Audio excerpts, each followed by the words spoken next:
Hello everyone! Yeah, yan, 0204, ayan. Pasensya po at before yung name po natin, ito po ay si Reyna's Community. Nag-change lang tayo ng name dahil ayaw ko nang gamitin yung pangalan ni Reyna dahil sabi nga po ng mga iba. At yun ang palaging binabato nila sa akin is na ginagamit ko to yung pangalan ni Reyna at mukha. So ngayon po, niremove ko na po at pasensya po sa mga sold Reyna dyan. Kahit na-remove na po yung pangalan ni Reyna sa channel ko, is manatili po tayong solid Reyna's Community. Pangalan na po yung naiba guys. Pero yung sa puso natin sa pagtulong at saka pa sa care natin sa bata, ayan, is mananatili yun, mananatiling sulit. At ito po guys is public awareness dito sa social media, sa platform ng YouTube kung saan po tayo palagi na natatambay, ayan. Ayan, pakikalat po ito at awareness lang po ito. Pag makikita niyo po itong babae na ito, nasa picture, iwasan niyo na po. Dahil ito po is talagang bad influencer dito sa social media. Una sa lahat,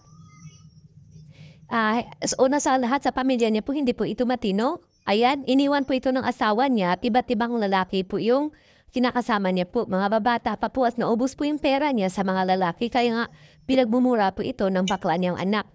Dahil hindi na po siya makapagbigay ng pera doon sa anak niya dahil naubos po sa lalaki. At yung ginawa niya po, nang susulisit po sa mga sponsor dati ni Reyna. At alam po yun ng mga supporters ni Reyna, pwede po yan makapagsalita yung mga sponsors ni Reyna at mga supporters dahil napapanood po nila yan kung paano yan siya umiyak na manghingi ng pera. At about naman po yun sa palipad na tinatanggi niya, ang ginamit niya po yung pangalan ni Reyna na sabi niya magpalipad kayo sa akin. Sabi niya po magpalipad kayo sa akin dahil po yung maiipon nating palipad is itutulong natin or iambag natin sa pabahay. Since sinabi niya na itutulong sa pabahay, itong mga supporters ni Reyna o mga sponsor ni Reyna is palipad ng palipad sa kanya para maipon po. Sa batang huli po, yung mga sponsor ni Reyna nagtatanong na nagpapalipad sa kanya tulad din na Ma'am Levay, bakit po hindi po binibigay ni Hasa yung mga palipad nila? Yun ang tanong. Nasaan na po? Hindi, ibig sabihin po, kinopet niya. Dahil hindi niya po binigay. Kasi kung hindi niya po sinabi yun na iambag yun para sa pabahay ni Reyna yung palipad na yun na maipon, hindi po magpapalipad yung mga sponsor ni Reyna. Dapat, di ba? Kasi tayo ibibigay na lang po nila diretso siguro sa amin or sino pa yung gusto nilang bigyan na kaisa po sa nag-organize ng pabahay ni Reyna or kay Ate Melanie, di ba po? Oh. At ito naman, so sinasabi nilang hindi sila balahura or pakinggan nyo na lang po talaga at alam naman po na lahat ng mga viewers na dito sa social media, sa platform dito sa YouTube, na marami po silang mga biktima. Isa po yung isang sponsor na hindi na natin may mention dito. Marami po silang binalahura, hindi lang po isang tao. Alam nga naman po coincidence lang na ako lang po isa. Diba? Alam nga naman ako lang isa, marami pong complain against sa kanila. Diba? Ang babastos po. Ang babastos. Tatawagin kami yung POK ko na hindi nila kilala yung pagkatao namin. Never kami nag-meet at gagawa ng kwento sa pagkatao namin na never naman nila kami na nadaupang palad, nagkita ng personal. Hindi naman kami nag-uusap para sa mga personal na mga usapin about sa life namin. Never. Never ako nagkipagkwentuhan sa kanila kasi wala po akong trust sa kanila dahil mga chismosa yan sila. Ako yung tao na hindi mahilig mag-share ng pribado kong buhay sa ibang tao. Dahil pribado po akong buhay, hindi nga ako nagpapakita dito. Nagkukudama lang ako dito, hindi ako nagpapakita. Dahil ito ako ayaw ko na sausawan ibang tao yung buhay ko, kaya hindi ako nagpapakita. Dahil makahiyan ako, ano sila, hello?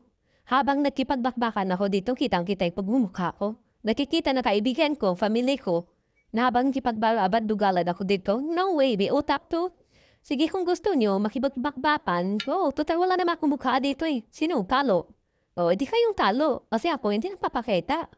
Pwede akong sabihin kung anong gusto kong sabihin. Pero hindi ako balahura. Sasagutin ko lang kayo, real talk lang. At pakinggan nyo guys, kung gaano kababoy po yung Kalingap Striker, under ng Kalingap. At yung namumuno po dyan si Kuya Bal. Napakasensitibo nila sa mga POK na word na kinukomment ng mga panatiko. Pero sarili nilang GC, nandoon siya naka-join. Hindi niya po madisiplina yung mga member nila dyan sa Kalingap Striker na naman napakarami na po na biktima.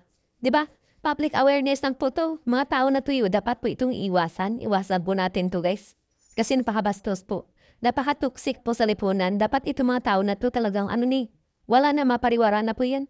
Napakabastos, bastos po, natuloy nga mga ina. Pero hindi ko alam kung ano tinuturo nila sa mga anak nila dahil po sila mismo, sarili nila.